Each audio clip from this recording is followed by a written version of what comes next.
المطار مفاتيح راح. يا رب يا اولاد مطار مفاتيح راح. يا رب.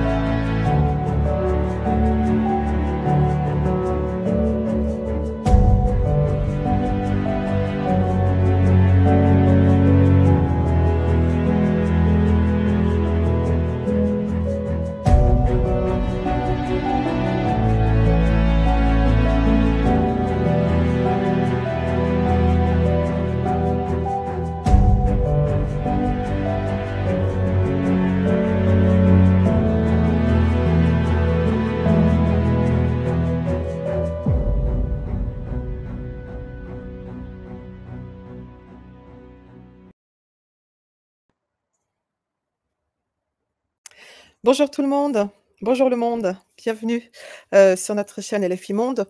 Aujourd'hui, ce n'est pas les React dont on a pris l'habitude, c'est une table ronde qui devait originellement se tenir sur l'histoire de la révolution en Syrie et puis se passe ce qui se passe au Proche-Orient. Et donc, nous avons transformé cette émission en table ronde concernant l'agression du gouvernement d'extrême droite israélien sur le Liban. Et pour ça, j'accueille mon camarade Azam, camarade franco-syrien, militant à la France Insoumise, militant aussi de gauche en Syrie. Et Azam, c'est toi qui vas aujourd'hui modérer cette table ronde. Je te donne la parole. Merci Sublime, merci pour cette table ronde. Comme tu l'as signalé, on devait parler de la révolution syrienne, la révolution orpheline, mais vu la situation au Proche-Orient, vu les attaques de partout au Proche-Orient, on a dit non, l'urgence maintenant c'est de parler de Liban et de Proche-Orient de manière générale. Nous avons trois invités. Je commence avec Saoud El-Maoula. Je vais présenter Saoud El-Maoula, qui est écrivain, traducteur et chercheur libanais. Saoud El-Maoula est un sociologue à l'université libanaise. Il a fait ses études à la Sorbonne. Il a obtenu un doctorat en 84. Actuellement, chercheur principal au Conseil. J'essaie de traduire de l'anglais à des affaires du Moyen-Orient. Il a écrit presque 17 livres, exactement, hein, j'ai regardé sur Wikipédia, 17 livres autour des mouvements, on va dire, islamistes, un livre sur l'Iran, un livre sur le Yémen et le Houthiyyin. Il a traduit aussi une dizaine de livres. Donc voilà, Saoud El-Maoula, la bienvenue, on est content que tu sois avec nous. Notre deuxième invité avec qui il y a un problème technique, pour ça on est en retard un petit peu, c'est Rayas Naïssé, qui est franco-syrien, médecin chirurgien orthopédiste. Rayas Naïssé, il fait partie des cercles marxistes en Syrie dans les années 60-70. Après, ces cercles marxistes sont transformés ce qu'on appelle la Ligue communiste, la Ligue d'action communiste, après le Parti d'action communiste. En 82, il était obligé de fuir la Syrie. Il a passé une année en cavale. Et en 83, il est arrivé en France comme réfugié politique. Depuis 83, il n'a pas arrêté de militer. Il a fondé ce qu'on appelle la Ligue des droits de l'homme en Syrie en 89 avec son frère, qui a fait la prison pendant 12 ans. Et en 91, notre camarade Rayas Naïssé, c'est l'un des fondateurs, ce qu'on appelle du courant de la gauche révolutionnaire syrienne. Merci Rayas d'être avec nous, en espérant que le problème technique va être réglé. Et on a aussi avec nous notre députée française, notre députée Ercilia, au Parlement français. On est content quand tu sois avec nous, Ercilia, on est honoré. Donc, tu es députée depuis 2022, tu étais relue en 2024, tu es militante féministe de la FI, de la France insoumise, militante anticapitaliste et socialiste. Quand je parle de socialisme, c'est le vrai socialisme, le socialisme révolutionnaire, c'est pas le socialisme on va dire, libéral que je ne connais pas ou je ne reconnais pas. Voilà. Je vais commencer avec Saoud, notre ami libanais, qui a toute sa famille à Beyrouth. On espère que ta famille va bien, Saoud. Oui, ça va, alhamdulillah. J'ai lu récemment, il y a 2 jours, et j'ai relu aujourd'hui, tu as écrit une sorte d'analyse de la situation au Liban. Est-ce que tu peux nous décrire la situation au Liban, la situation? On sait que le bombardement a commencé il y a presque 1 an. On parle de l'agression d'Israël au Liban, mais j'aimerais bien signaler une chose. Cette agression a commencé en 1948, même avant. Donc, le 7 octobre, ce n'est pas le début du problème. Ce n'est qu'une partie du problème.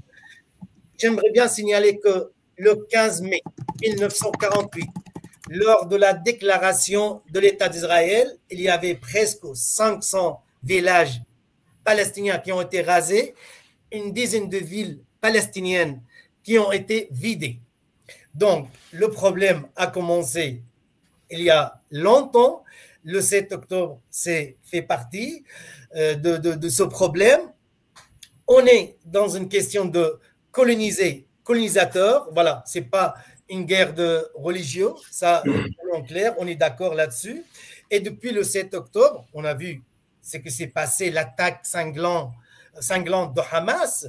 La FI a qualifié ça en disant ce sont des crimes de guerre, mais attention, ces crimes de guerre ne donnent pas le droit à Israël de mener ou de faire un génocide. Presque le seul parti ou le seul mouvement qui a dit attention, il y aura un génocide. Attention, il y aura un génocide. Et oui, on est presque à 50 000 morts à Gaza, même plus. La bande de Gaza est détruite. Et il y a ce qu'on dit, cette guerre entre le Liban ou Israël et le Hezbollah. Le 17 septembre, Israël a mené des attaques en faisant exploser les beepers. Le lendemain, le 18 septembre, a fait exploser les Takiwaki. Donc, il y avait presque 4000 blessés, une 60aine de morts. Et le 27 septembre, Israël a largué presque 85 bombes. Chaque bombe pèse au moins 1000 kilos sur le quartier, ce qu'on appelle la banlieue du sud de Beyrouth. Et elle a assassiné le chef de Hezbollah, Hassan Nasrallah, avec une vingtaine d'autres chefs avec lui. Et depuis, elles n'arrêtent pas d'attaquer et de bombarder d'une manière qu'on peut qualifier sauvage et barbarie, faisant morts parmi les civils et des milliers qui sont morts et presque 1,5 million qui sont poussés à partir, à quitter leur maison, à être réfugiés au nord et en Syrie. Saoud, merci. Est-ce que tu peux nous résumer la situation actuellement au Liban? Bonjour et merci pour cette occasion de parler avec vous et merci pour le LFI et le nouveau Front populaire pour leur position avec le peuple palestinien et le peuple libanais. Évidemment, je vais parler seulement de la situation actuelle. Je ne veux pas revenir à l'histoire du conflit. Depuis quelques semaines, et ça s'est aggravé pendant ces 2 semaines, l'attaque israélienne sur le sud du Liban, la Bekaa et la banlieue sud, a pris des dimensions catastrophiques. Les bombardements sont... Moi, j'ai vécu toutes les guerres du Liban, toutes les guerres du jamais vu. Avec les avions utilisés, les F-35, avec les bombes qui pèsent 1 tonne, et ensuite avec le silence international aussi du jamais vu. C'est-à-dire en 1982, en 1978, en 2006, il y a eu des invasions israéliennes, mais il y avait une position internationale et surtout française qui s'est opposée à ces actes de guerre au Liban. Je parle du Liban parce que vous savez, c'est évidemment la situation à Gaza est plus catastrophique qu'au Liban, et ce qui se passe dans la banlieue sud actuellement, c'est le copy-paste de ce qui s'est passé à Gaza au début de l'attaque israélienne du gouvernement de Netanyahou. Donc, il y a surtout le problème des déplacés, des réfugiés qui sont 1,5 million dans un pays qui est ravagé par des crises économiques et politiques depuis quelques années. Vous savez, il y a eu ce qu'on a appelé le pillage des banques de toutes les ressources et toutes les économies des gens dans les banques. Il y a eu la corruption qui fait que ça fait quelques années on n'a pas d'électricité, c'est-à-dire 24 sur 24, pas d'électricité. On a évidemment des pannes, ou bien manque d'eau, de santé, de médicaments, tout. Et puis, cette agression est venue à ce moment crucial où la population est, je veux dire, un peu choquée après l'explosion du port de 2020, le 4 août. Donc, on a beaucoup de crises économiques dans le pays qui font qu'on n'a pas pu faire face à cette nouvelle situation. C'est-à-dire, en 2006, toutes les organisations non gouvernementales, la société civile, même l'État avec des pays amis ont couru à l'aide. Il y a eu une sorte de solidarité et d'aide. Tout le monde travaillait pour aider tout le monde. Mais cette fois-ci, on a vu, c'était quelque chose de, j'ai appelé ça catastrophique. C'est vraiment c'est bien de le dire pour comprendre un peu la situation. La deuxième chose, c'est que M. Netanyahou, quand il a vu que tout le monde n'a rien fait vis-à-vis de la situation, oui, à les mains libres vis-à-vis de la situation à Gaza, a pensé qu'il peut faire maintenant deux nouvelles attaques. La première, c'est le Liban. Donc, il y a une décision prise, et je crois même, c'est ce que j'ai écrit, que les États-Unis sont dans cette décision, c'est cette décision de finir avec les mouvements de résistance en Palestine et au Liban, finir totalement, c'est-à-dire, même on entend ce que Biden ou Blinken racontent, c'est non, on est contre ces frappes, elles sont très fortes, mais il faut en finir avec le Hezbollah. Même chose, même chanson dans tous les pays de l'Europe vis-à-vis de Hamas, mais maintenant avec le Liban, c'est la même, on répète les mêmes excuses. La troisième aussi, le troisième point, c'est que Netanyahou rêvait depuis longtemps de impliquer les États-Unis et l'Europe, l'Occident, tout, dans une attaque contre l'Iran. Et ça, maintenant, c'est l'occasion d'appliquer cette théorie ou bien ce plan qu'il avait dans sa tête depuis longtemps. Et on voit maintenant l'escalation entre l'Iran et Israël. Et je crois que l'attaque va avoir lieu dans ces 2 jours. C'est-à-dire que les Américains veulent ça, surtout avant les élections. Biden veut ça avant les élections. Trump, évidemment, veut ça pour améliorer ses chances dans les élections. Parce que c'est lui qui pousse Netanyahou à le faire. Évidemment, l'administration Biden et Blinken, ils jouent un peu, parce qu'ils sont très faibles dans cette situation avant les élections, et ils sont affaiblis, ils n'ont rien à présenter, mais en même temps, ils à couvrir les actions de Netanyahou. Malheureusement, maintenant je m'arrête sur un point, c'est que la position de la France officielle, le gouvernement et la présidence a été très, je ne sais pas comment la décrire, mais dernièrement, c'est-à-dire l'hypocrisie, la dernière position, c'était hier, quand on a compris qu'il y a une attaque contre l'Iran, le président a dit c'est que il pense qu'il faut arrêter les livraisons d'armes. Et dans une deuxième sentence, il dit que de toute façon, nous livrons des équipements défensifs. Évidemment, allez comprendre c'est quoi les équipements défensifs pour l'armée israélienne qui occupe la Palestine. Donc, c'est une force d'occupation. Elle se défend contre quoi dans ce domaine? Et donc, évidemment, il y avait un comité pour la situation libanaise. Revenons au Liban, parce qu'il y a 2 ans, on n'a pas de président de la République.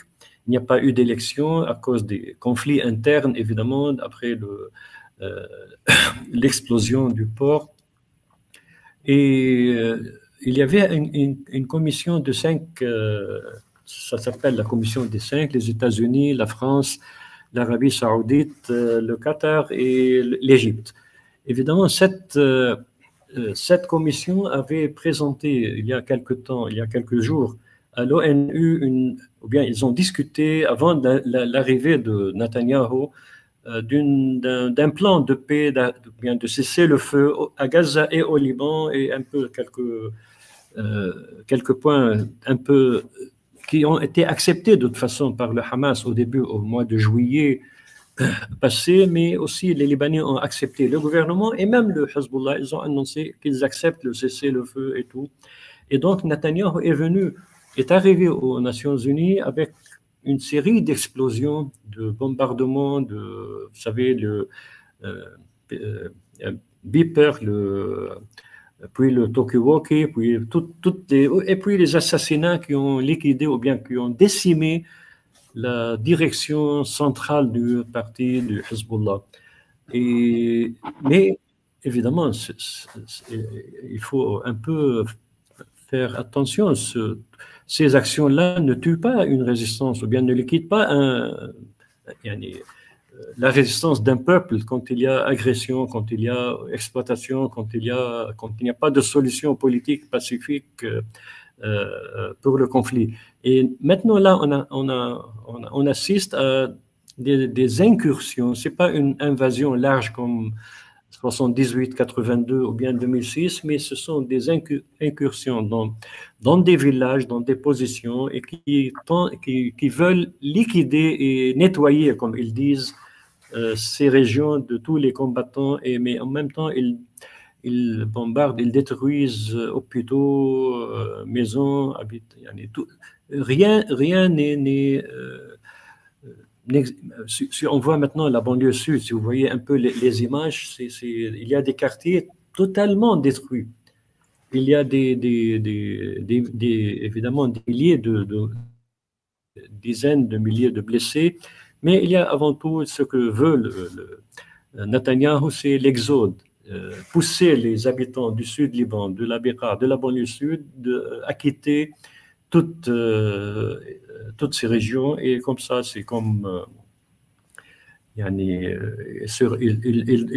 se dira devant son peuple, voilà, c'est la victoire, on a fini avec les terroristes.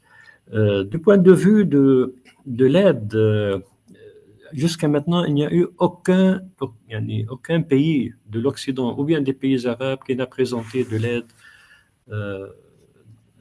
au peuple libanais ou bien au gouvernement libanais même. Seulement, ce sont là, j'aimerais bien faire un petit commentaire. Après, je te laisse répondre. Je te pose une question. Après, je laisse la parole à Arcilia. Juste là, il y a quelqu'un qui a écrit que les États occidentaux ne sont pas silencieux, mais sont complices. Donc, ils sont vraiment complices. Ce que je voulais dire, Netanyahou parle de en finir avec le Hezbollah, de voilà, effacer Hezbollah de l'existence. Est-ce qu'il va réussir à votre avis? Est-ce qu'on peut dire que voilà, Hezbollah c'est fini pour le Hezbollah, c'est fini pour Hamas, c'est fini pour l'Iran? Voilà, c'est ça ma question. Est-ce que militairement c'est possible? Est-ce que voilà, c'est ça ma question. Militairement, c'est possible pour Hamas et le Hezbollah, c'est-à-dire ils sont affaiblis. C'est-à-dire c'est pas le même Hamas d'avance le 7 octobre et c'est pas le même Hezbollah d'il y a un an, du début ou bien des attaques. Mais politiquement parlant, c'est pas possible d'effacer ou bien de mettre fin à un mouvement populaire, mouvement de résistance qui est enraciné dans une population, même si c'est une partie de toute la population libanaise, mais c'est en plus, ça nécessite une guerre un peu ce qu'on appelle la guerre totale, ou bien je n'ai pas compris comment contre l'Iran. C'est-à-dire c'est pour affaiblir le Hezbollah définitivement, il faut frapper l'Iran. C'est ça le problème avec l'État Netanyahou, ou bien le gouvernement Netanyahou, et avec les Américains. Ils n'ont pas réussi pendant 40 ans de sanctions économiques ou bien autres, et bien ils veulent maintenant frapper le projet nucléaire iranien et quelques évidemment stations de pétrole, de gaz dans plusieurs parties du pays. Il y a tout un plan dans ce... ils n'ont pas réussi depuis 5 ans à affaiblir les Yéménites.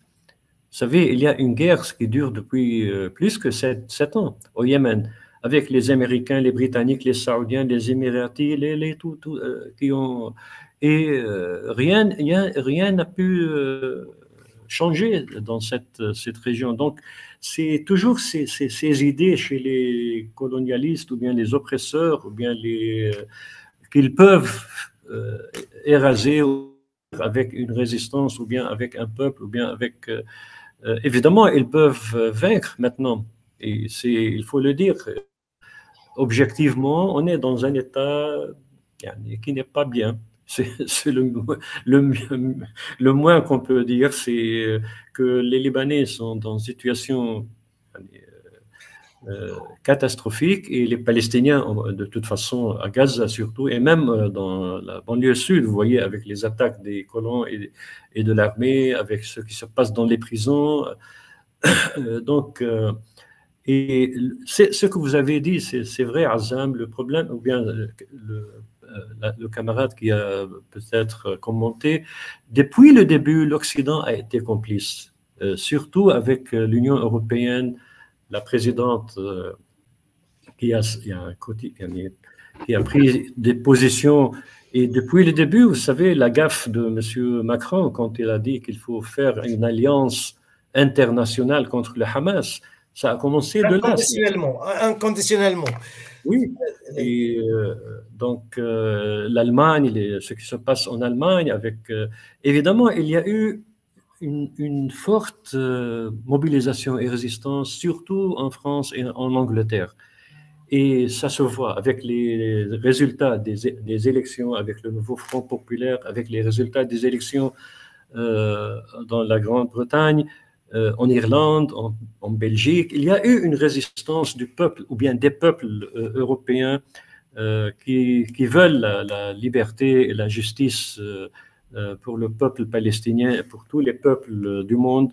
Et c'est un point qui nous pousse à lutter en plus, qui nous pousse à se maintenir dans nos positions, qu'il faut résister, mais en même temps d'être un peu objectif, de comprendre qu'est-ce qu'on peut faire maintenant, là, dans cette situation. Peut-être c'est une deuxième, dans une deuxième partie, on va parler de ça, cher Saoud. Je laisse la parole à Ercilia, mais avant de te laisser la parole, Ercilia, j'aimerais bien juste clarifier un point intéressant dont Saoud a parlé. On a dit tout à l'heure que les États occidentaux sont complices, mais on parle des États, des gouvernements. Par contre, on a vu des manifs énormes qui soutiennent les Palestiniens, qui soutiennent la justice, qui appellent à un cessez-le-feu, qui sont pour la paix. Ça, il ne faut pas oublier. On a eu des manifs énormes en France, en Angleterre, en Irlande, partout, aux États-Unis. Il y a les mouvements des étudiants pour la paix. Ils ne sont pas contre, on va dire, les Israéliens parce qu'ils sont antisémites. Non, ils sont contre Israël de Netanyahou. Israël de Netanyahou, ils sont pour la paix. Ça, il faut le dire. Ercilia, peut-être tu veux faire quelques commentaires par rapport à ce qu'il a dit Saoud et surtout, en tant que député, la position de la France. Alors, oui, moi j'aimerais rebondir en fait sur ce qu'a dit Saoud sur effectivement la question de la complicité des États occidentaux et notamment de la France. Je pense qu'en fait, effectivement, il y a complicité et il y a complicité parce qu'il y a une volonté d'imposer un suprémacisme blanc dans la région au détriment des Arabes. Et en fait, ça explique pourquoi la propagande coloniale israélienne passe si bien dans les médias français. Je sais pas, enfin voilà, je pense que vous avez tous repéré qu'on entend sans cesse cette petite musique qui nous dit que finalement il faut être du côté d'Israël parce que Israël cherche à libérer le peuple palestinien du Hamas, qu'Israël cherche à libérer le peuple libanais du Hezbollah. En fait, finalement, c'est ce même discours qu'on avait dans la bouche des Américains après le 11 septembre, qui disait qu'il fallait libérer les Irakiens, etc. Et en fait, je pense qu'il y a vraiment cette volonté d'instaurer en quelque sorte des principes moraux qui passeraient au-dessus, qui seraient supérieurs au massacre commis par Israël. Et je pense que c'est ça qui vraiment est à dénoncer. Et par ailleurs, je pense que c'est pas très surprenant non plus venant de la part, en tout cas pour revenir à la question de la France, je pense que c'est pas très surprenant que la France entre dans ce jeu-là, dans la mesure où la France est elle-même un État colonial. On le voit avec ce qui se passe, notamment avec la Kanaki. Et la France, par ailleurs, est aussi un État islamophobe. Donc, en ce sens, c'est aussi pas étonnant qu'elle se batte pour un suprémacisme blanc au détriment des Arabes. Alors après, la France est un peu dans cette...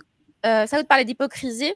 Elle est toujours un peu quand même, malgré tout, dans une sorte de double jeu parce que elle est toujours dans l'idée de défendre cette image de la France qui serait le pays des droits de l'homme, alors qu'on sait bien que ce mythe est brisé depuis longtemps. Mais ça explique pourquoi, effectivement, on a une sorte de double langage à chaque fois en ce qui concerne la situation au Proche-Orient. Et donc, ça s'est retrouvé notamment dans la bouche d'Emmanuel Macron hier, là, quand il a dit qu'il fallait arrêter de livrer des armes, mais en même temps, il ne reconnaissait pas que la France y contribuait largement et que, par ailleurs, ça fait quand même un bon moment qu'on le dénonce.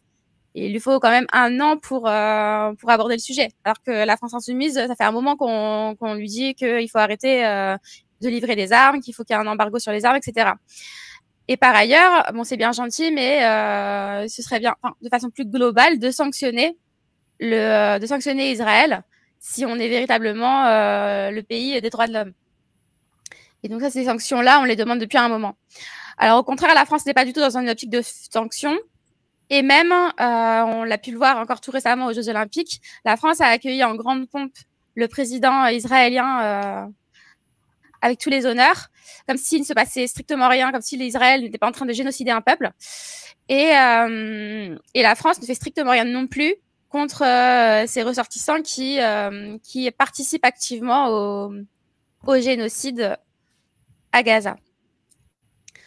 Donc, effectivement, hypocrisie de la France.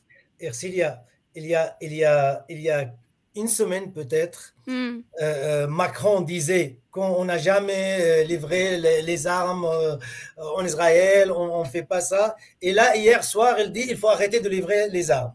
Donc voilà, avec Macron, on ne sait pas comment il faut s'y prendre. Donc. Et c'est ça, cette position de Emmanuel Macron, à vrai dire, qui a donné une très, très mauvaise image de la France. Je me rappelle l'année dernière, quand je parlais avec des amis palestiniens, syriens, des amis français, comment un président de la France qui va à Tel Aviv, qui va taper sur les épaules de Benjamin Netanyahu, Bibi, my friend. On a trouvé ça humiliant pour la France. Humiliant pour la France. Mais en vérité, c'est pas surprenant. Ça veut dire que ça n'a pas commencé il y a quelques mois, en fait. Je sais parce que moi, depuis le début de mon mandat, je m'intéresse à je suis très focalisée sur la question israélo-palestinienne. Et en fait, cette hypocrisie, je l'ai repérée dès le départ. Notamment quand lorsque je me suis engagée pour faire libérer notre compatriote franco-palestinien Salah Hamouri. J'ai bien vu que la France disait tout le temps il faut que Salah Hamouri soit libéré, etc. Mais en même temps, la France ne faisait strictement rien pour qu'il le soit, et elle n'a jamais rien fait pour qu'il puisse rester dans sa ville natale, Jérusalem. De la même façon, quand j'ai voulu faire une mission pays en Israël-Palestine avec dans le cadre de la Commission des Affaires étrangères, il y a tout qui a été fait pour m'en empêcher. Donc, tout a été fait pour que je puisse pas me rendre sur place, tout a été fait pour enterrer la mission, pour que surtout je ne parle pas de la situation géopolitique sur place. Donc, alors, bien sûr, après le Quai d'Orsay, de temps en temps, quand Israël bombarde une école, bombarde un hôpital, ils vont faire un petit communiqué pour dire qu'ils sont inquiets de la situation. Mais histoire de préserver la forme, quoi. Mais dans les faits, la France n'a jamais, ça fait bien longtemps qu'elle a abandonné les Palestiniens à leur sort, qu'elle a abandonné globalement la région à la tyrannie israélienne. Juste par rapport à ce qui s'est passé hier et par rapport à la déclaration d'Emmanuel Macron, quand il dit il faut réfléchir et il faut arrêter de livrer les armes, et Netanyahou, comment l'a traité? Quelques heures plus tard, il a dit honte. La honte, ça veut dire la honte à vous, monsieur Macron. Et quelques heures après ce mot, la honte, l'Élysée fait un communiqué en disant, en assurant, nous sommes amis, la France et Israël sont deux États amis, on ne va pas vous lâcher. C'est bizarre, cette humiliation et cette façon d'être petit devant, on va dire, Netanyahou et Israël. Merci, Ercilia, de ce résumé, et je reviens vers toi, mais j'ai une petite question à Saoud. Bien évidemment, la situation humanitaire, on va dire, au Liban est catastrophique. La Syrie qui est à côté, sa situation est catastrophique depuis 13-14 ans. Et il y a des réfugiés qui arrivent en Syrie. Hein. Il y a presque 70 000 qui sont rentrés. 100 000 jusqu'à aujourd'hui. Voilà, jusqu'à aujourd'hui, j'ai les chiffres il y a 2 jours. 100 000 réfugiés qui sont partis en Syrie. Imaginez la Syrie qui est détruite. Voilà. Mais l'armée israélienne, ils ont bombardé les frontières, les points de passage. Ils ont bombardé les routes qui amènent entre le Liban et la Syrie. C'est-à-dire pour dire non, vous restez là, on va vous bombarder. Et c'est grave. C'est comme ce qui s'est passé à Gaza. Ils leur disent, vous allez dans cette partie, et quand ils vont dans cette partie, ils les bombardent. Voilà. C'est des crimes, en fait, on peut... Il y a 5 hôpitaux au sud du Liban qui sont détruits totalement, ils ne travaillent plus. Il y a évidemment maintenant les gens qui se sont déplacés du sud vers Beyrouth, ouest et est. Tout le Liban accueille les réfugiés, mais ce sont dans des écoles, il y a jusqu'à maintenant des mosquées, des églises. Il y a jusqu'à maintenant des dizaines de milliers qui sont dans les rues, à Beyrouth, à Tripoli, dans plusieurs parties du Liban. Mais en même temps, du point de vue politique, revenons un peu à la politique, ce que Netanyahou a voulu au début, il a dit on veut appliquer la résolution 1701 qui a été prise par le Conseil de sécurité en août 2006, après l'invasion de 2006. Mais évidemment, le gouvernement libanais ont accepté cette résolution en 2006. Ils ont de nouveau réitéré leur position, et tout le gouvernement libanais, et même le représentant du Liban aux Nations Unies et tout. Mais maintenant, avant, il disait qu'on va nettoyer jusqu'au Litani, c'est-à-dire le fleuve Litani. Mais maintenant, ils partent jusqu'au, on l'appelle le sud Litani. Maintenant, ils partent le nord de Litani jusqu'au fleuve Awali, c'est-à-dire assez loin de la frontière. C'est un peu. C'est combien de kilomètres de la frontière, presque? À peu près 50-60 kilomètres. Donc, ils veulent vider toute cette région. Maintenant, ils vident dans la région au sud du Litani, ils ont vidé complètement. Mais dans la région au nord de Litani jusqu'à Saïda, ils visent des localités, comme des camps palestiniens surtout. Ils ont visé même un camp palestinien au nord du Liban, Beddawi. Et donc, évidemment aussi, il y a une région qu'on n'en parle pas beaucoup, mais c'est ma région natale, Baalbek. C'est Baalbek, qui est loin de 90, 120 km de la frontière sud. Ils ont détruit totalement à peu près une quinzaine de villages jusqu'à maintenant de Baalbek, parce que c'est la route qui mène vers la Syrie, Homs, vers la ville syrienne de Homs. Donc, c'est la route internationale, on l'appelle ça. Et tous les villages, les localités sur cette route sont quotidiennement bombardées. Il y a des centaines de morts et des milliers de blessés. Et, du point de vue, revenons un peu à la politique, les Libanais ont proposé, le gouvernement libanais a proposé d'appliquer le 1701 avec l'accord des Nations Unies, avec l'armée libanaise qui va dans le sud, avec le retrait même du Hezbollah jusqu'à après la ligne de Litani au nord du fleuve Litani. Mais maintenant, les Israéliens ne veulent plus de cette solution. Et ça, c'est la complication maintenant. Ils bombardent avec force pour imposer au Liban un traité. On ne sait pas jusqu'à maintenant c'est quel genre de traité politique. Justement, Saoud, je voulais te parler de ça, du futur. Qu'est-ce qu'ils veulent les Israéliens? Parce on lit que l'Israël et les États-Unis ont décidé de restructurer le Proche-Orient. Donc, pour ça, ils frappent en Syrie, ils vont frapper, je pense, en Iran, sans oublier que le 1er octobre, l'Iran a riposté. L'Iran a riposté, a lancé presque 200 missiles qui ont été, pour la majorité, interceptés, qui n'ont pas fait des énormes dégâts, mais symboliquement, ça fait peur quand même aux Israéliens. Est-ce que vous êtes d'accord avec cette idée que les États-Unis, les pays occidentaux et Israël veulent restructurer le Proche-Orient, façonner le Proche-Orient? Voilà. C'est la même situation qui est survenue après le 11 septembre. Vous savez, quand ils ont fait cette alliance internationale contre Al-Qaïda à l'époque, ou bien le djihadisme, Afghanistan, Irak, tout ça. Mais maintenant, c'est plus difficile. Je ne crois pas qu'ils réussiront, mais le point essentiel, c'est que ils pas seulement acceptent, mais ils protègent la décision israélienne d'attaquer l'Iran. Et même hier, j'ai entendu le ministre des Affaires étrangères français qui parlait avec son homologue israélien. Il dit, nous ne sommes pas contre une attaque, une frappe contre l'Iran, mais essayez d'être sage. Oui. J'ai la traduction en arabe, hikma, sagesse, avec sagesse.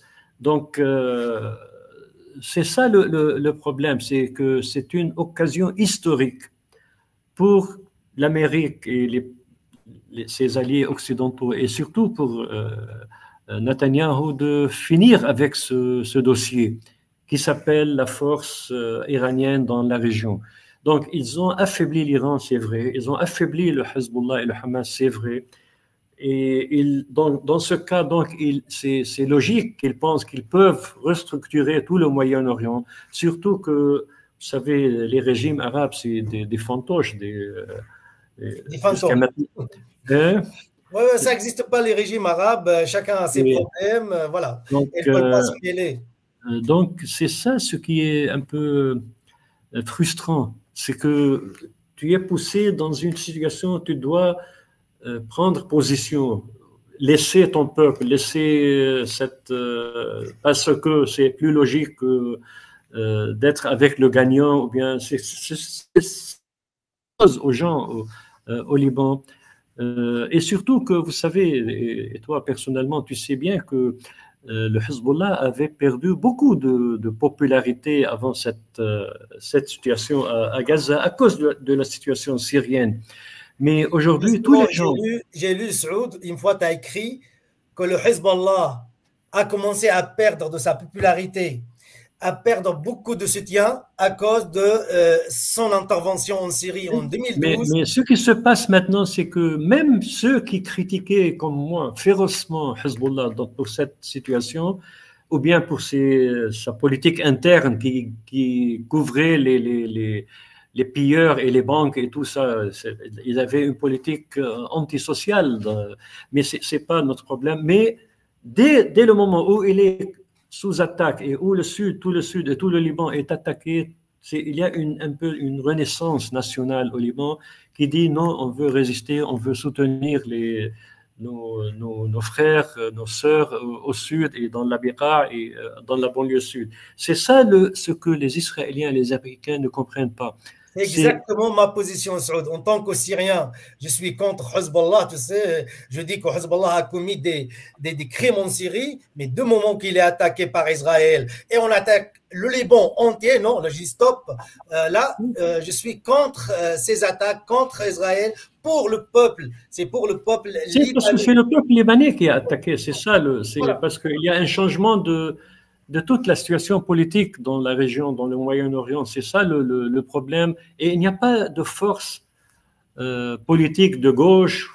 Évidemment, la gauche, comme vous savez, n'existe plus au Liban, ou bien en Syrie, ou bien dans Syrie. Évidemment, il y a des noyaux, des gens comme ça, ou bien même des forces démocratiques et populaires. Cette situation a engendré un sursaut. Parmi les jeunes, on doit faire quelque chose. Il ne faut pas rester comme ça passif. Évidemment, on avait des positions, on avait des critiques, on avait tout. Maintenant, il y a une nouvelle situation. On peut changer, on peut trouver d'autres alternatives à cette situation. Mais ceci ne peut pas se concrétiser sous les bombes. Sous la guerre, dans la guerre, c'est ça le problème, parce qu'on est dans une situation très difficile. Je reviens vers toi, Saoud, par rapport à cette situation, surtout la situation en Syrie, mais j'aimerais bien discuter avec Ercilia un petit peu. On sait que la Deuxième Guerre mondiale a pris du temps pour s'éclater. Et là, est-ce qu'on peut être... je suis un peu pessimiste. Voilà, il y a une troisième guerre mondiale. Là, il y a l'Iran, il y a la Turquie, il y a l'Arabie Saoudite, il y a l'Irak, il y a Israël, il y a les... Je vois ce plan catastrophique d'aller frapper l'Iran, vraiment frapper d'une manière sauvage et barbare, comme le fait bien Israël en Palestine et au Liban. Et ma deuxième question, mais pourquoi ce soutien inconditionnel de la part de la France à Israël? Qu'est-ce qu'elle gagne, la France? C'est deux questions différentes. Tu peux commencer avec ce plan pessimiste concernant la Troisième Guerre mondiale. Alors, je pense que c'est difficile de faire de la politique fiction, mais ce qui est certain, c'est que forcément, plus on laisse pourrir la situation, et plus forcément le conflit a de chances de s'étendre, en sachant que, de mon point de vue, Netanyahou a intérêt à ce que le conflit persiste, perdure, s'étende, dans la mesure où c'est un peu la condition de sa survie politique. Il est fortement contesté en interne, enfin au sein même d'Israël. Et en fait, sa seule façon de survivre, c'est de continuer cette sorte de combat en faveur du grand Israël, quoi. Et alors après, quel est l'intérêt de la France dans tout cela? Alors, j'ai déjà ébauché tout à l'heure une forme de réponse en évoquant la question du suprémacisme blanc. Je pense que vraiment il y a vraiment une volonté raciste derrière tout cela, une volonté islamophobe. Même Ercilia, nos amis libanais qui disent il y a une relation profonde, spéciale entre la France Et le Liban, Alors, et pourquoi Macron nous a trahis? Mes amis libanais disent pourquoi Macron nous a trahis, pourquoi Macron a lâché le Liban. Oui, Voilà. et alors déjà, ce qu'on voit, cela dit, c'est là qu'on voit aussi l'hypocrisie de Macron et l'hypocrisie de la France, c'est que finalement, il commence seulement à parler de l'embargo des armes quand le Liban se retrouve attaqué. Parce qu'on remarque que pendant un an, les Gazaouis ont été génocidés sans qu'il en parle du tout. Ce qui montre bien, c'est que là, d'un coup, il se dit que bon, quand même, on a c'est vrai qu'on a une tradition d'amitié avec le Liban. Là, je peux plus trop faire comme si je ne voyais rien. Donc, je pense qu'il y a quand même un peu de ça. Alors, cela étant dit, bon, voilà, il se contente vraiment du minimum et il cherche pas réellement à arrêter Israël dans le massacre d'Israël, enfin, dans son massacre à l'encontre des Libanais, puisque s'il avait une véritable envie d'arrêter ce massacre, il taperait du poing sur la table et il sanctionnerait réellement Israël. Il n'a jamais été question de sanctions. D'ailleurs, bien avant tout cela, justement, je vous avais parlé tout à l'heure de ma mission que je voulais faire en Israël-Palestine. Et il se trouve que j'avais interrogé le Quai d'Orsay dans le cadre de cette mission pour pour échanger sur ce qu'on pourrait y faire, etc. Et j'avais fait cela avec ma collègue Amélia Lacrafi, qui est députée Renaissance, justement. Et qui s'était elle-même étonnée du fait que, au vu de tout ce que fait Israël, comment se fait-il qu'Israël n'ait jamais eu de sanctions de la part de la France. Et donc, du coup, je parle de ça bien avant même le génocide. Macron, et elle représente la Renaissance. Oui, c'est ça. Voilà. C'est qu'elle-même, elle est censée être du camp de Macron. Soit en harmonie avec ses positions, ce qu'elle disait, ce qu'elle dit. On ne peut pas être politiquement avec Macron et être étonné de sa politique. Oui, c'est ça, c'est complètement. Et donc, du coup, c'est un peu ce qu'on dit des agents du Quai d'Orsay en leur disant, demandez justement à Emmanuel Macron, c'est quand même lui qui est censé mettre les sanctions, etc. Et en fait, ce qu'a dit le Quai d'Orsay, concrètement, c'est que une des raisons pour lesquelles il n'y avait pas de sanctions, c'est qu'il fallait pas froisser l'Allemagne. Et qu'en fait, en gros, au sein de l'Union européenne, il y avait tout un tas de bisbilles entre les pays, où en gros, voilà, si tu veux que je te soutienne pour telle chose, toi tu vas me soutenir pour telle autre. Et en fait, finalement, on voit que ce sont pas les grands principes qui prédominent, mais ce sont des petits accords d'intérêt. Et qu'en fait, voilà, la France et l'Allemagne s'arrangent entre elles pour décider un peu de ce qu'elles font à l'étranger, et notamment au Proche-Orient. Et l'Allemagne, on le sait, a une politique particulièrement, elle est particulièrement soutenante à l'égard d'Israël. Alors pour des raisons, encore une fois, d'amalgame, à mon avis, aussi entre ce que l'Allemagne a fait pendant la Seconde Guerre mondiale, et donc le fait que, soi-disant, Israël serait le foyer des Juifs, etc. Mais on sait bien qu'en réalité, voilà, c'est qu'il y a encore une fois, comme tu disais tout à l'heure, une instrumentalisation de la lutte contre l'antisémitisme à des fins en réalité complètement racistes et suprémacistes. Merci, Ercilia. Là, en parlant de la position de la France, Reyas, elle est avec nous. En parlant de la position de la France, là, les positions fermes de Villepin, de Jacques Chirac, même je suis de l'autre côté politiquement, je ne suis pas de droite, je suis à gauche, voilà. Et ça manque cette position claire. Mitterrand en 82. Mitterrand en 1982. Et la position ferme de Villepin et de Chirac pour soutenir le Liban, pour soutenir la justice, en fait. C'est pas contre Israël, c'est pas antisémite.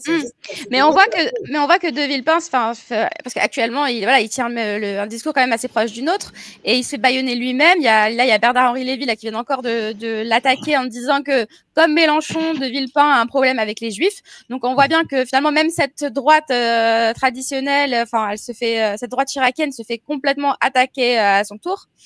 Et là où on voit finalement que de toute façon, c'est pas du tout une question de lutte contre. Oh là, il y a un bruit là. C'est pas du tout une question de lutte contre l'antisémitisme, c'est qu'on voit que l'extrême droite est complètement du côté d'Israël, alors qu'on sait très bien que l'extrême droite est toujours aussi antisémite. Et d'ailleurs, je sais pas si vous avez remarqué les propos du RN là, parce que tout à l'heure tu parlais du fait qu'on s'est fait humilier par Netanyahou, qui nous a dit que la honte sur la France, etc. Et l'extrême droite, là où on voit qu'elle est vachement patriote, c'est que sa première réaction, ça a été de dire ah oui, la honte sur la France, etc. Elle a été vraiment dans la droite ligne de Netanyahou. Alors pourquoi là de l'extrême droite est dans la droite ligne de Netanyahou? parce qu'il y a l'idée, encore une fois, d'imposer un suprémacisme blanc. C'est à ce niveau-là que les deux extrêmes droites israéliennes et françaises se rejoignent. Netanyahou sait parfaitement que l'extrême droite française est antisémite, mais il y a une alliance de circonstances qui s'opère de façon à lutter contre les Arabes au Proche-Orient. Merci Ercilia. Je ne sais pas si notre ami Reyes nous attend. Je voulais poser une question concernant le Proche-Orient d'une manière générale, la relation entre la Syrie, le Liban, la question syrienne, la question libanaise et la question palestinienne. Bien évidemment, j'aimerais bien entendre le point de vue de Reyes.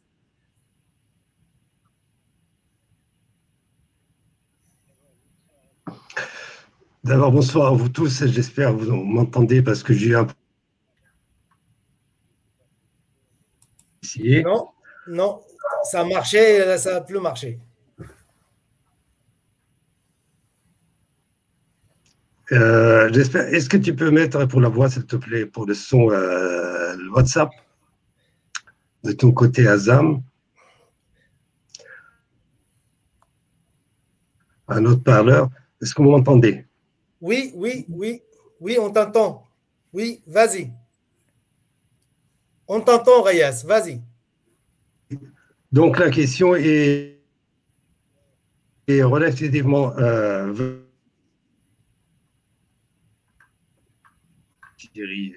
c'est une relation de longue date et liée par la géographie, aussi par les relations, disons, entre les deux peuples, historiquement. Hein, il y a différents.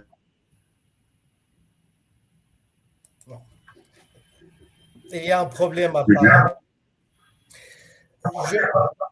Je reviens vers toi, Saoud. C'est la même question que j'ai posée à notre camarade Reyes. Dommage que ça ne marche pas. Pourtant, il est dans la région parisienne, au nord. La Syrie, ce qui se passe en Syrie en 2011, cette révolte, une révolte populaire contre un régime dictatorial qui a été opprimé dans le sang, et l'intervention de Hezbollah. Après, il y a 1,5 million ou 2 millions de réfugiés syriens qui sont au Liban actuellement et qui sont vraiment la partie la plus faible du Liban. On sait dans les guerres qui payent le prix cher, ce sont les pauvres. Et parmi les pauvres, il y a les pauvres des pauvres. Ce sont les réfugiés politiques. Donc, on a 1,5 million, 2 millions de Syriens au Liban. Donc, c'est une situation très compliquée. Depuis un an, depuis le 7 octobre, on sait que Bachar al-Assad n'a fait aucune déclaration, ni contre Israël, ni pour la résistance palestinienne, ni pour la résistance libanaise. À votre avis, pourquoi ce silence de Bachar al-Assad, de ce régime qui disait depuis toujours: je suis résistant, je suis pour la résistance, je suis anti-américain, anti-israélien, pour la résistance libanaise, pour la résistance palestinienne, et là, depuis un an, silence. À votre avis?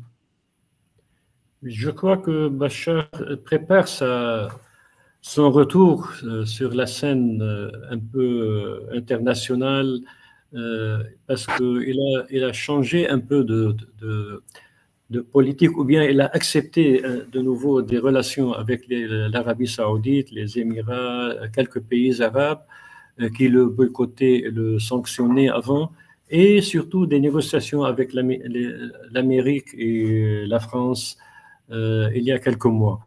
Donc il croit qu'en prenant ces positions, en se posant comme il n'a rien à voir avec ce conflit, donc il peut avoir les bonnes actions occidentales qui peuvent l'accepter après. Mais je crois que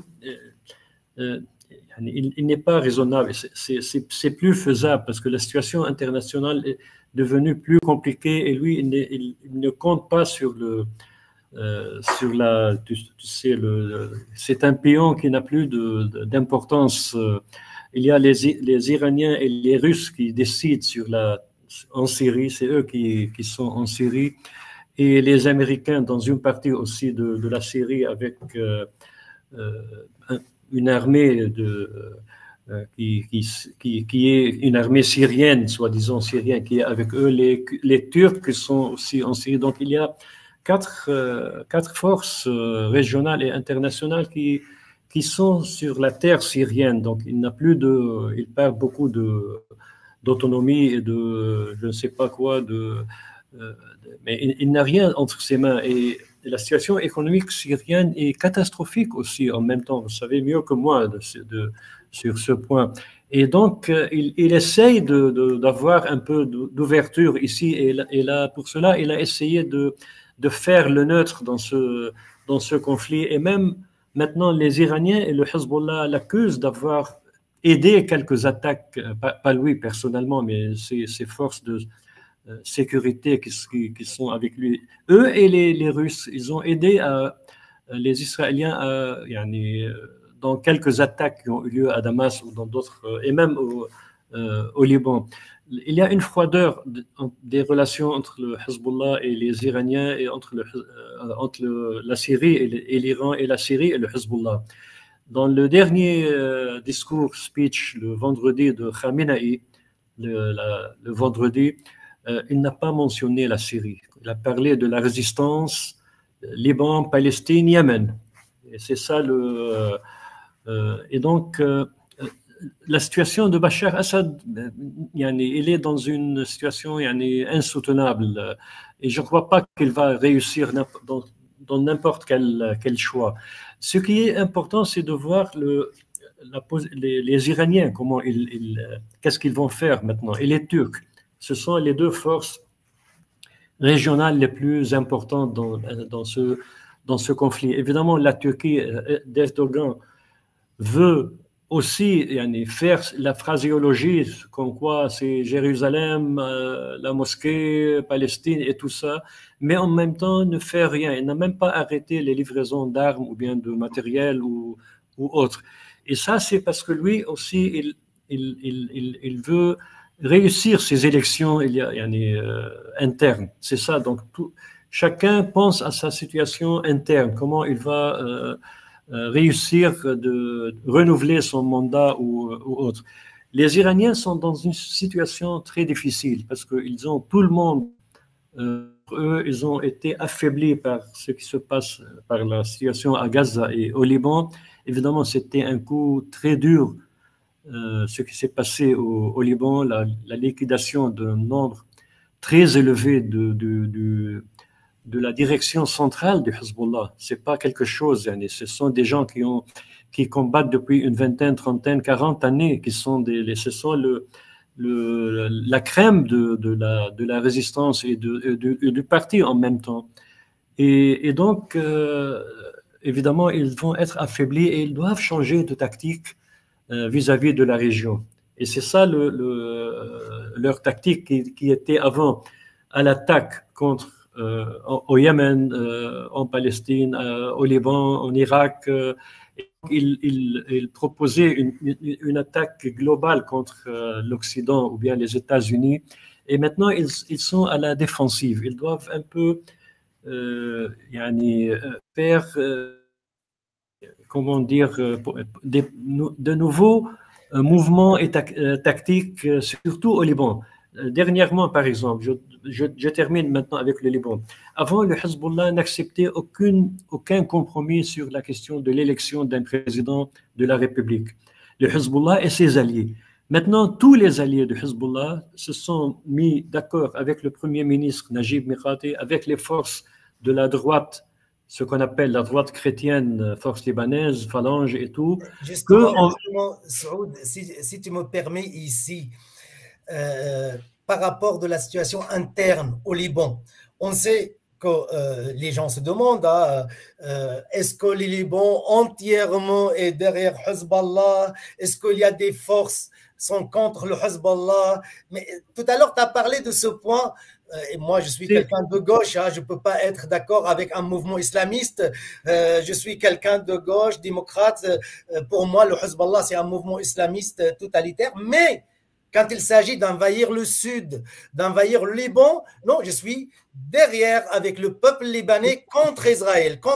Là, je mets le conflit avec le Hezbollah à côté. Je le mets à côté. Je réponds en même temps à quelqu'un, un ami, un camarade qui a écrit quelque chose, s'est demandé sur la position, sur la situation du Hezbollah et la gauche.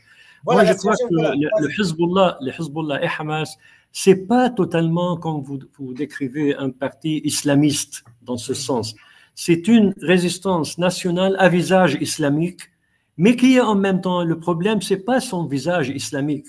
Le problème, c'est la liaison avec l'Iran. C'est-à-dire ces politiques internes libanaises ou bien syriennes sont plutôt régionales. C'est ce qu'on appelle le grand chef, le grand Wali Fakih, l'Iranien, c'est lui qui commande cette situation. Le Hamas, c'est autre chose parce qu'ils sont sunnites. Mais en même temps, vu que les Iraniens étaient les seuls soutenir le Hamas et le Hezbollah dans la résistance, c'est-à-dire tous les pays du Golfe n'ont rien donné, ni argent, ni rien, à ces combattants ou bien à ces résistances. Évidemment, les relations avec l'Iran, du Hamas et des Palestiniens, vous voyez maintenant, quand les Israéliens bombardent, les Iraniens jettent des missiles sur Israël, tous les Palestiniens sont contents parce qu'ils s'identifient avec cette situation. Mais ça ne veut pas dire qu'il n'y a pas de contradiction. C'est-à-dire pour le Hamas ou le Hezbollah, ce ne sont pas une gauche sociale, du point de vue social, du point de vue économique, du point de vue...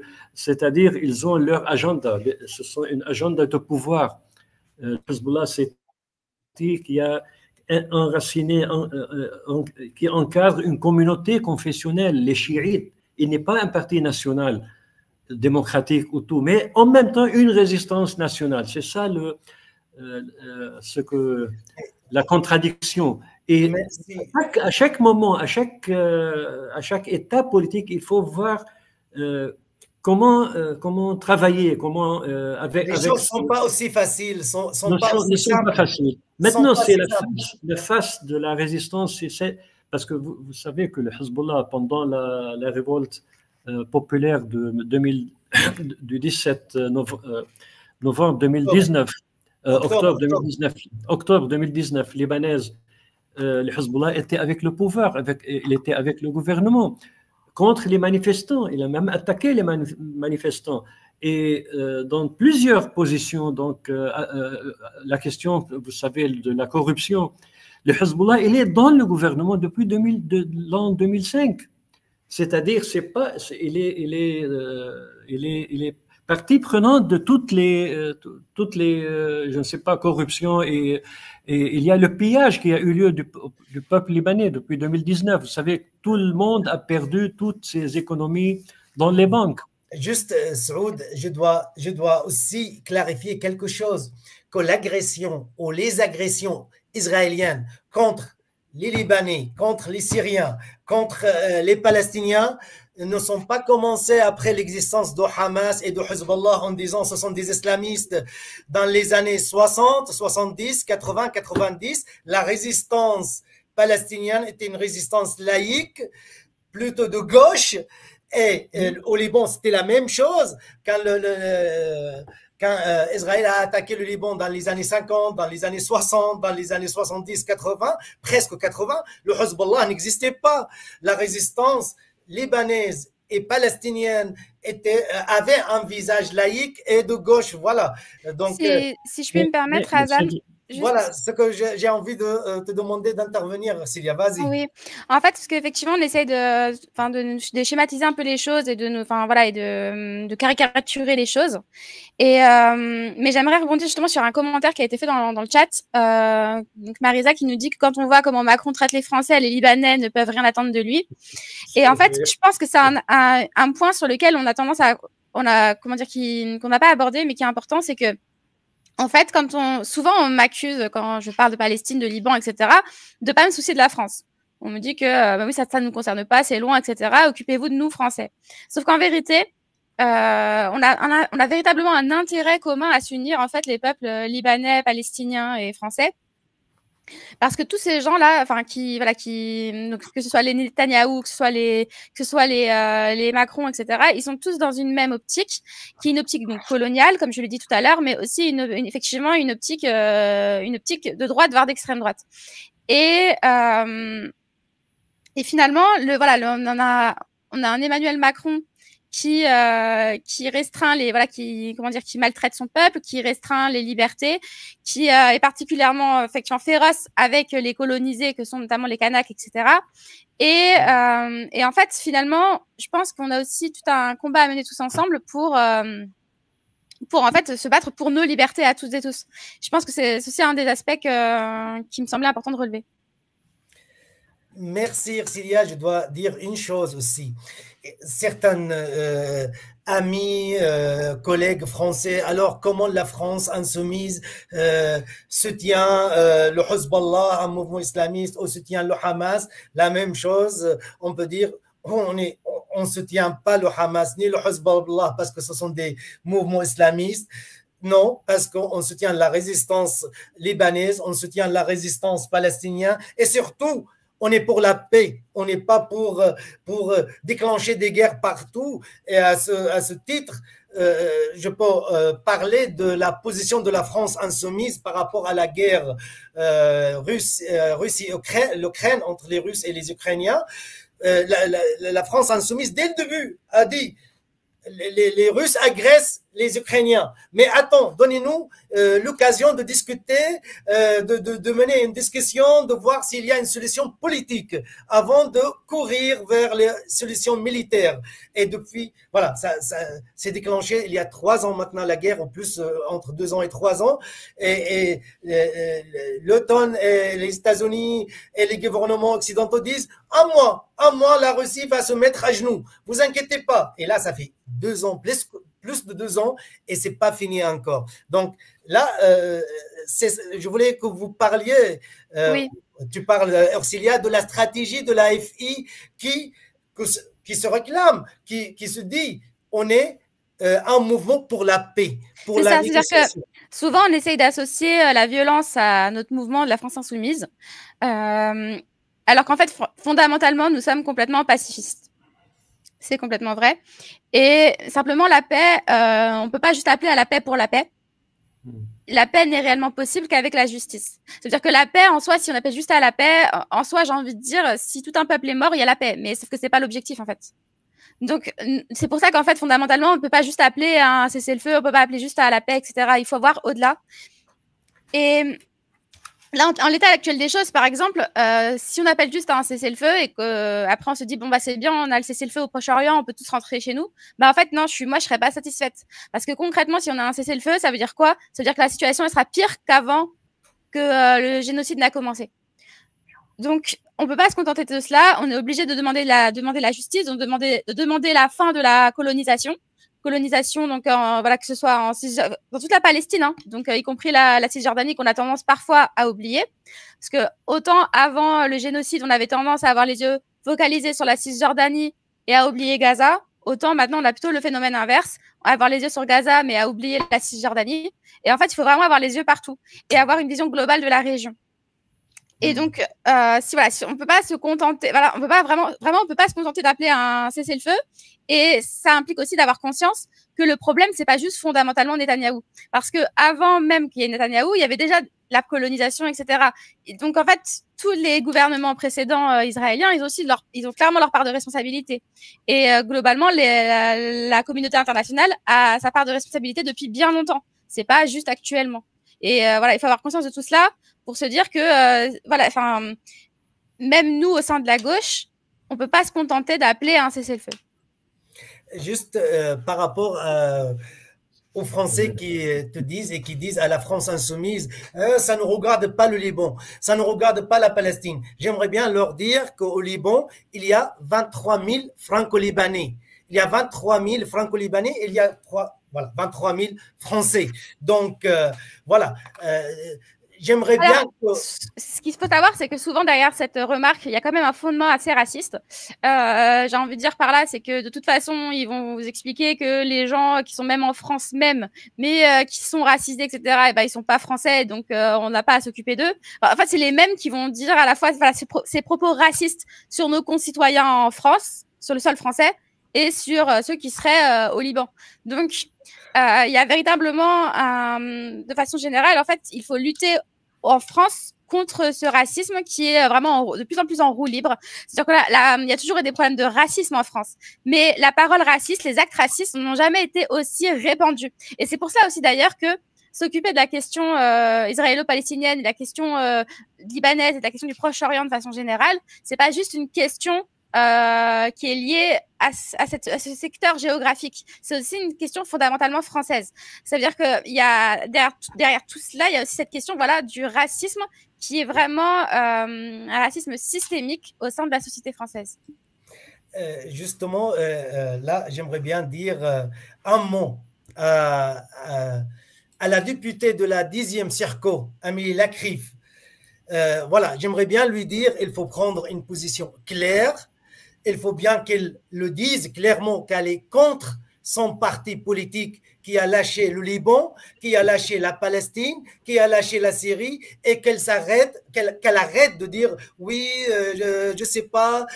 Alors oui, si je peux me permettre, j'aimerais bien qu'elle soit claire, Amélie Lacrif, parce que 23 000 Français franco-libanais, on ne les lâche pas comme ça. Et il faut un geste fort, pas juste la parole, un geste très fort. Mais en fait, le problème de Madame Lacrif, si je puis me permettre, c'est justement le manque de courage.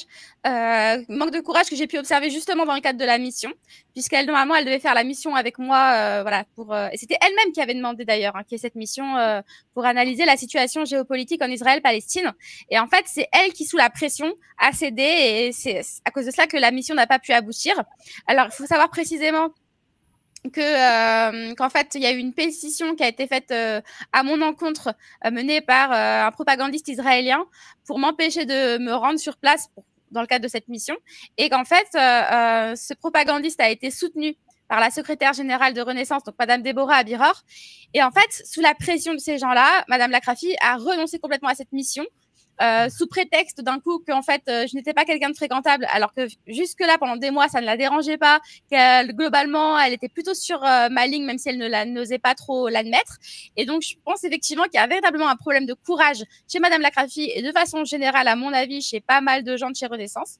D'ailleurs il y avait un article du Mediapart qui avait paru il y a quelques temps de cela, qui avait montré justement toute cette pression interne au sein de Renaissance, qu'il y avait une sorte de politique de la terreur au sein de Renaissance qui faisait que certains n'osaient pas aborder le sujet parce qu'ils avaient peur d'être mis au banc, d'être taxés d'antisémites, etc. Et en fait, je pense que voilà, toute la clique autour d'Aurore Berger, etc., c'est elle qui a tendance à prendre le dessus depuis un moment sur les autres, et qui, voilà, il va falloir que tous ceux qui ne se retrouvent pas dans ce scénario-là prennent enfin leur courage à deux mains. Que le disent, justement, on ne voudrait pas des positions humanitaires de la part d'Amélie Lacrif, parce qu'au dire on vous aime, je suis triste avec vous, ouais, c'est facile, tout le monde le dit, hein. Mais il faut des positions courageuses politiques. Des positions courageuses politiques de sa part. Apparemment, elle n'a pas le courage de le faire pour le moment. Oui, mais c'est ça. Mais juste un mot d'ailleurs là-dessus, c'est que moi, c'est ça qui m'a frappé vraiment pendant le génocide à Gaza, c'est qu'effectivement, on a eu parfois des mots de politique sur ce côté humanitaire, sur en gros, il faut laisser passer l'aide humanitaire, etc. Oui, mais laisser passer l'aide humanitaire, c'est important. Mais si c'est pour qu'après, les gens, ils se prennent une bombe le lendemain, ça ne sert strictement à rien. Donc, c'est pour ça qu'effectivement, il est important d'avoir une vision politique des choses et d'assumer cette position politique de façon ferme. Justement, exactement. Vous avez résumé ce que je voulais dire. On voulait des actions politiques contre les armes, contre la politique de la France qui est complice avec ce qui se passe au Gaza, un génocide qui est en cours devant nos yeux. Il faut condamner ça fortement au lieu de dire on vous aime, il y a des enfants, je vous aime, comme s'il y a deux rivaux qui sont en train de se battre. Non, il n'y a pas de rivaux. Il y a un mouvement sioniste colonisateur, on colonise le peuple palestinien colonise la Palestine, essaye d'exterminer ce peuple, et il y a un peuple qui essaye de résister. Si elle a le courage, il faut le dire comme ça. Il faut le dire comme ça, tout en condamnant ce qu'il a fait la FI, condamnant ce qui se passait le 7 octobre. Les gens disent, ah, la FI n'a pas condamné. Si, a condamné. À 10h30 du matin, il y avait un communiqué qui condamne ce qui s'est passé le 7 octobre, mais la FI place le 7 octobre dans son contexte historique et politique. Voilà la différence entre la FI et les autres. Saoud, je reviens. Merci, Ercilia. Je te donne 2-3 minutes pour nous parler un petit peu, résumer la situation. Et voilà, je ne sais pas si tu as envie de faire des commentaires, vas-y. Non, c'est seulement pour finir, c'est que malheureusement, ce qui se passe en France, c'est comme Ercilia l'a dit, il y a une politique de la terreur qui taxe tous les gens qui critiquent le gouvernement ou bien qui sont pour la Palestine ou bien pour les droits des peuples qui sont antisémites. Donc maintenant c'est une chose très grave qui se passe en France. Je n'avais jamais imaginé que ça va se passer en France comme ça, comme ces 2-3 années. Moi, j'ai étudié en France, j'ai milité avec la gauche française, je connais les Français, donc c'est quelque chose de... Et je pense que les Libanais attendent beaucoup de choses de la France. Oui, ça c'est le premier. Le deuxième, c'est que pour les Libanais, c'est la France qui a fait le Liban. Le Liban est une création française, enfin. Et donc, et depuis longtemps, on a étudié quand on était petit dans les écoles, la France... Notre mère tendre, oui, c'est ça le mot, tendre. Et troisièmement, il y a eu des initiatives françaises une année pour aider le Liban, pour aider la Palestine. Donc, au niveau officiel comme populaire, évidemment, mais même au niveau officiel, il y a eu l'embargo de Gaulle en 1969, la position de Mitterrand en 82 pour aider les Palestiniens encerclés à Beyrouth, Jacques Chirac quand il est allé à Jérusalem, la position de LFI et autres, tous les mouvements de gauche, de toute façon, les comités de soutien aux luttes des peuples du monde, pas seulement le peuple palestinien. Donc, cette tradition française, et pour nous, on a une culture française de toute façon au Liban. Donc, pour nous, la culture française, c'est cette tradition de lutte anticoloniale, anti-impérialiste, pour les droits des peuples, pour la liberté et tout. Ça, ce que nous demandons de vous, de résister et de continuer dans ce chemin. Parce que la situation est très difficile pour les Français, pour la France, comme a dit aussi un camarade ou une camarade, et pas seulement pour les Libanais. Merci beaucoup pour votre... Merci, cher Saoud. Je rappelle, tu es professeur de l'université libanaise, tu es enseignant, tu es chercheur, tu es écrivain, tu es traducteur, et tu as écrit pas mal d'articles dans des revues arabes. On t'a vu à la télé plusieurs fois. Ercilia, juste, je finis avec toi en rappelant quelque chose, que l'AFI, dès le 7 octobre, dans la matinée, a qualifié ce qui a été commis par le Hamas de crime de guerre, a qualifié. Mais on lui reproche de ne pas utiliser le mot terroriste. Et moi, je suis contre ce mot, parce que au prétexte de lutter contre le terrorisme, on a détruit l'Irak, on a détruit l'Afghanistan, et n'oublions pas, même Vichy dit des résistants français qui sont des terroristes. La France coloniale et colonialiste parle des Algériens résistants en disant que ce sont des terroristes. Donc c'est un mot juridiquement n'est pas défini, n'a pas une définition juridique, et la France insoumise a été claire là-dessus. Mais on a fait... un tas de lynchage, on a traité la France insoumise d'antisémite, et on répète, on parle de notre camarade Jean-Luc Mélenchon, de Mathilde Panot, nos camarades tous, ils sont je trouve que c'est dommage cette instrumentalisation de l'antisémitisme. C'est dommage. On a banalisé. Ercilia a été aussi accusé d'antisémitisme. Ercilia a été attaqué beaucoup. Et je trouve que c'est dommage, cette banalisation de l'antisémitisme, cette banalisation de ce combat. Honorable, il faut combattre l'antisémitisme, il faut combattre le racisme, il faut combattre le sexisme. Et il ne faut pas utiliser tous ces combats pour des fins politiques.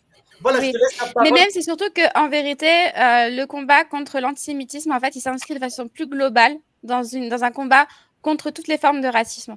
Sinon, on n'est pas cohérent. Et en fait, à partir de là, si la lutte contre l'antisémitisme est utilisée à des fins islamophobes, c'est qu'en fait, c'est que cette lutte est complètement dévoyée.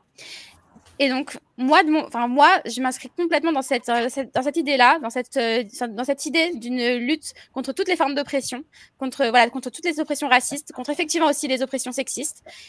Et je pense que c'est aussi ce qui fait l'ADN de mon mouvement. Après, ce qu'on nous a aussi beaucoup reproché, c'est globalement de vouloir expliquer les choses. Ça veut dire qu'en fait, on n'avait pas le droit, il fallait juste être dans l'émotion sans essayer d'expliquer. Et en fait, c'est pas notre rôle de politique. Notre rôle de politique, c'est d'expliquer les choses pour justement essayer de trouver des solutions et faire en sorte qu'on n'entre pas dans une spirale infernale de la violence.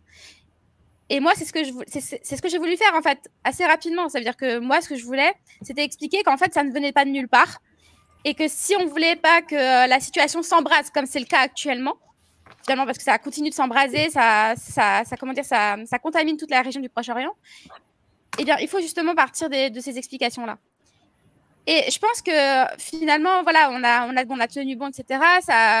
On voit que finalement, les gens, progressivement, pour beaucoup, sont revenus quand même à la raison.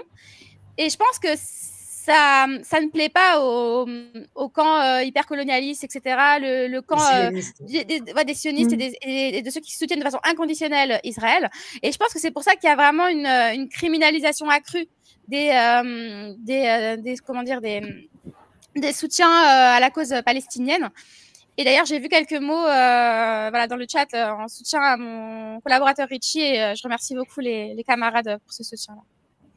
Merci Ercilia, merci Saoud, merci à tous. Je vais terminer cette émission en disant que la France insoumise, dès le début, elle dit pour une paix, il faut la justice. Voilà. Et on ne peut pas mettre les Palestiniens, les Libanais, les Arabes à genoux en disant c'est ça la paix. Il y a une différence entre l'obéissance et vivre ensemble, entre une paix juste.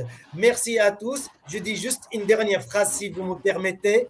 La question palestinienne, à tous les Français, à tous les camarades, la question palestinienne n'est pas une question de libération nationale, c'est une question de libération internationale. Voilà, c'est contre les oligarques, contre les capitalistes, contre le racisme. Et pourquoi on soutient cette question? Parce que si on finit avec cette question, on va gagner un combat qui va libérer, et on a vu libérer le monde entier. On a vu les étudiants, les peuples, les gens de toutes les confessions, de toutes les nationalités qui se mobilisent pour arrêter cette guerre contre les Palestiniens. Ce n'est pas contre Hamas, contre les Palestiniens, le peuple palestinien et contre les Libanais. Merci beaucoup et merci Sublime. Merci beaucoup Azam d'avoir animé cette émission. Merci Ercilia, merci Saoud pour vos interventions vraiment tellement pertinentes et qui nous ont appris beaucoup de choses. Merci Rayat, je pense qu'on te retrouvera bientôt dans une émission. On fera Rayat, pardon, oui, j'ai compris ce que j'ai dit. Oui, on te retrouvera bientôt dans une émission. Par contre, on va faire un petit coaching technique avant, histoire d'être sûr de bien au point. En tout cas, merci à vous d'avoir participé à cette émission. Merci au chat pour vos questions bienveillantes. Hein, on s'attendait au pire. Merci beaucoup de nous l'avoir épargné. Moi aussi, je suis membre de la France Insoumise et en tant que membre de la France Insoumise qui a quelques gouttes de sang juif qui coulent dans mes veines, je veux dire haut et fort que non, nous ne sommes pas antisémites et que, l'utilisation perverse d'accusations d'antisémitisme pour fermer le clapet à tous les gens qui sont sionistes ou critiques, anticolonialistes et critiques à l'égard d'Israël, eh bien, servent au contraire le véritable antisémitisme. Je tiens à dire aussi que les juifs sionistes qui ont leur ronde serviette sur tous les grands médias français ne sont pas représentatifs de la communauté juive en France. Il y a beaucoup de juifs. en France, aux États-Unis et même en Israël, qui ne sont absolument pas, qui ne cautionnent absolument pas la politique sioniste et les crimes de guerre des Israéliens, du gouvernement d'extrême droite, et que voilà, il faut pas hésiter à le rappeler aussi souvent et à rire au nez de ceux qui nous traitent aujourd'hui d'antisémites, parce que franchement, c'est celui qui dit qui est, ça va quoi, ça suffit. Voilà. Merci beaucoup à tous. N'hésitez pas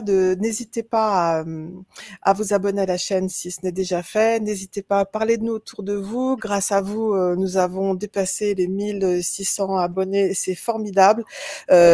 On est content parce qu'on est content que nos efforts payent, mais surtout on est content parce que plus la chaîne se propage et plus des émissions comme celle-ci est vue par des gens, et je crois que c'est vraiment important aussi de pouvoir entendre parler et réfléchir sur le conflit au Proche-Orient de manière reposée, avec des gens informés, intelligents, intellectuels, militants, et qui sont capables de dire autre chose que les inepties qu'on entend sur les chaînes, mainstream. Merci beaucoup. Merci beaucoup.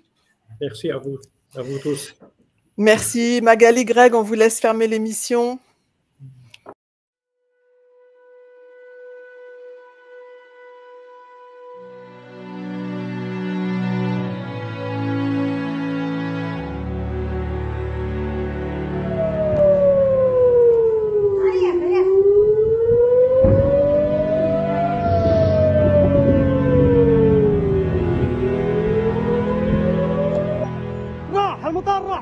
مطار نفطيم راح يا رب يا اولاد مطار نفطيم راح يا رب